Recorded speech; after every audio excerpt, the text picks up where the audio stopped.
Bueno, hablábamos un poco de la comparecencia de ayer ahorita, Paco Abundis. Querido Paco, ¿cómo estás? ¿Cómo te ha ido? Muy bien, muchas gracias. Oye, ¿qué toma y daca tiene el PRI, verdad? Porque según lo propio PRI ha planteado, el 14 de diciembre ya tiene que estar decidido. Así es. Está muy interesante el proceso. Como ves, todo lo que estamos midiendo y lo que venimos aquí analizando, donde algunas de, pues, lo que se ha publicado en encuestas, decíamos que ya no coincide. Tienes algunas que tienen al PRI en primero, luego hay otras donde tenemos al PRI en segundo, en tercero. Lo que sabemos es que hay volatilidad. Y ciertamente cuando vas cambiando los candidatos van cambiando las posiciones. Lo que es cierto, que es un diagnóstico que tenemos desde enero, que te mencionaba este dato que nos publicó el Economist desde entonces, que Morena como partido sigue en primero. No, bueno, lo de hoy del Universal, lo del lunes del Universal. Así es. Morena crece que crece. En eso no hay duda. Mucho debate, digamos, sigue siendo el primero. El debate que se puede dar de pronto es si hay frente, si el frente se va arriba de Moreno o no, es el único, ¿no? Sí. Y que Andrés Manuel López Obrador, como candidato virtual, también está arriba en cualquier careo. O sea, sí hay consenso. Lo que se está moviendo más, yo creo que es el PRI. Entonces es interesante que en este proceso, en el que no sabemos quién es el candidato todavía, el PRI es, el PRI es el que presenta más volatilidad. Oye, y este incremento mínimo, pero incremento del presidente, pues no lo habías anunciado, ¿no? Así es, ya, como te decía, sí, estaba en todas las series. La pregunta era si esa mejora en la imagen del presidente y de su aprobación, que sigue siendo baja, pero no deja de ser mejora, eventualmente iba a impactar en el PRI. Y pues lo que tenemos es que se impactó, sí, de manera positiva. Lo que no sabemos es si es burbuja, o si es coyuntural, claro, o es tendencial. ¿Cuándo lo podremos saber eso? ¿En enero? No, yo creo que conforme, no hay un momento, ¿no? Sí. Pero yo creo que sí, o sea, las siguientes mediciones digamos, nosotros que medimos mes a mes en noviembre, diciembre, ya veremos si se corrobora o el PRI otra vez regresa a su tercer lugar que lleva año y medio, así prácticamente, ¿no? A ver, ¿qué tenemos el día de hoy, Paco? Pues ciertamente algo que tiene que ver con esta comparecencia a la que te estaba refiriendo. Sí.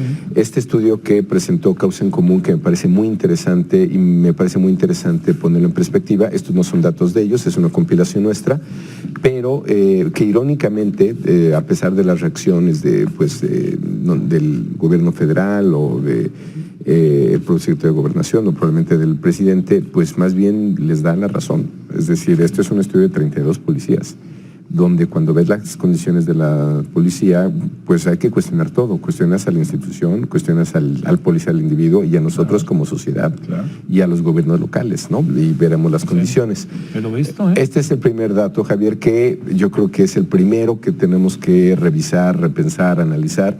No podemos normalizar o no podemos dar por hecho que simplemente las policías gozan de nuestra desconfianza o lo damos por hecho. Ve cómo son las policías del mundo. Este es el mundo normal, ¿no? Confianza de la policía en Chile, 51%. En Estados Unidos, 77%. En España, 87%. Qué impresionante lo de España, ¿no? Francia está muy impresionante. Muy bien impresionante. ¿No? Francia, 75%, a pesar de que golpean ciudadanos en Cataluña. Claro, sí, a pesar de los mozos. ¿No? Pero los mozos, pero sí tienen altos niveles de confianza. Francia, 75%, Italia, 73%, México, 28%. ¿No? O sea, este es un primer dato alarmante. Alarmante desde donde se ve. Veamos el otro lado de la moneda. Es decir, este es nuestra fuerza, el primer contacto que tienes con el gobierno, ya digamos con el Estado, ¿no? Y algunos creemos que está dañando la confianza en otras instituciones. Si lo comparas con el Ejército, con la Marina, la buena noticia es no estamos condenados. No estamos condenados porque aquellos están muy bien. Están en el 75. ¿Qué está pasando en esas organizaciones que no está pasando aquí? ¿No? Podría ser una pregunta de método. Vamos a otros datos. Esto es entrevistas entre casi 5,000 policías en los 32 estados. Las muestras a nivel estatal no son tan representativas, entre 140 y 160 policías. Pero esto te habla un poco del rompimiento social que tenemos nosotros, sociedad, con la policía. ¿Qué es lo que piensan los propios policías de lo que nosotros pensamos de ellos? 61%, 61.6%, desconfía de la policía. ¿Que confía en la policía? Es como el inverso de la pregunta, solamente 53%. ¿Que se discrimina a los policías? 68%. O sea, eso es lo que piensan los propios policías de cómo los tratamos.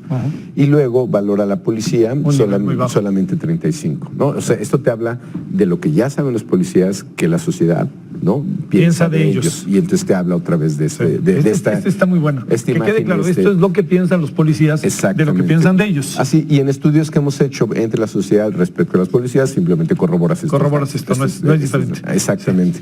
Siguiente indicador, que este es, yo creo, de los más preocupantes, ¿no? El control de confianza es el instrumento por antonomasia, por definición, que te va a separar a los buenos de los malos, pero ve qué piensan los propios policías. Igual son los propios policías.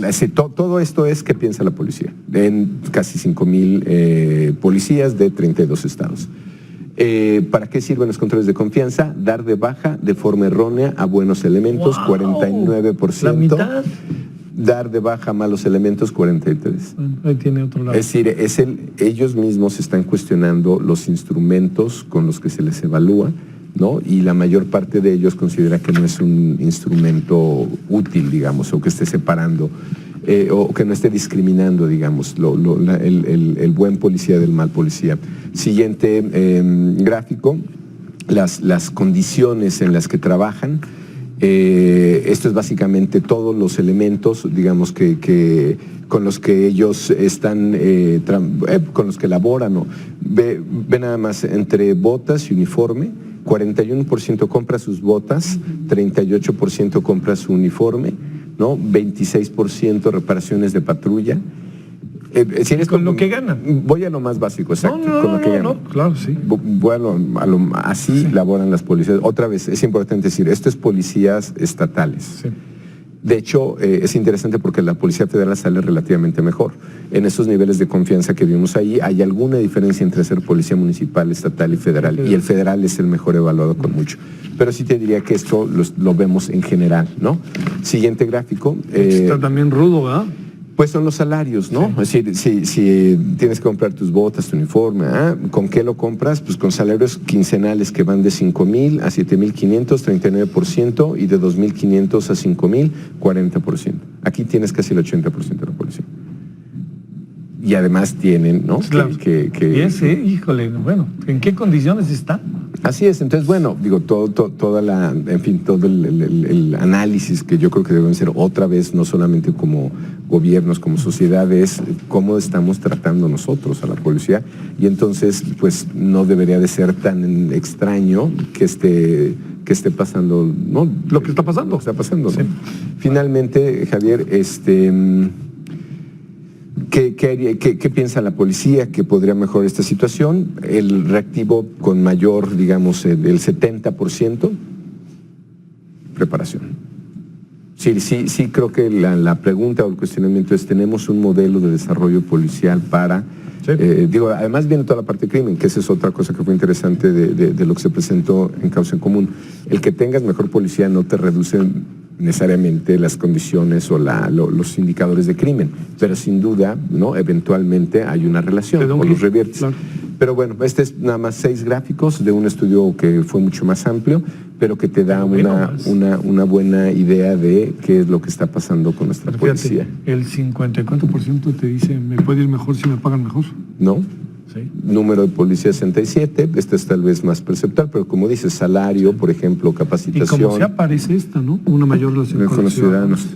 Están conscientes del rompimiento. Sí, claro. Entonces, muy interesante el estudio, yo creo que está para ahí fue donde salió lo de bullying, ¿verdad?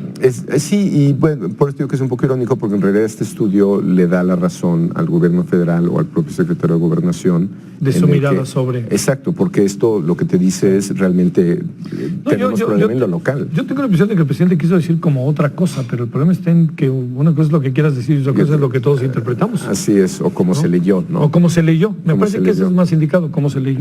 Exacto, pero digamos, este es un diagnóstico que me parece que no va más allá de nuestros gobiernos. Oye, y que parece que se van a poner buenos los debates ahora. ¿Tú qué crees? Sí, ¿sí? Bueno, yo creo que sí. Sí, bueno, si cambian las condiciones, yo creo que sí. Que por fin, un poco más sueltos, digamos, en su formato, ¿no? Es básicamente la propuesta de Krause, ¿no? Creo que fue el primero que... Bueno, la verdad que lo hicimos muchos antes. Sí, bueno. Pero entiendo que sí tiene que haber ciudadanía, etcétera. A ti como moderador, yo te había tocado. Ni me digas, bueno. Paco Mundis, gracias. Al contrario, un gusto.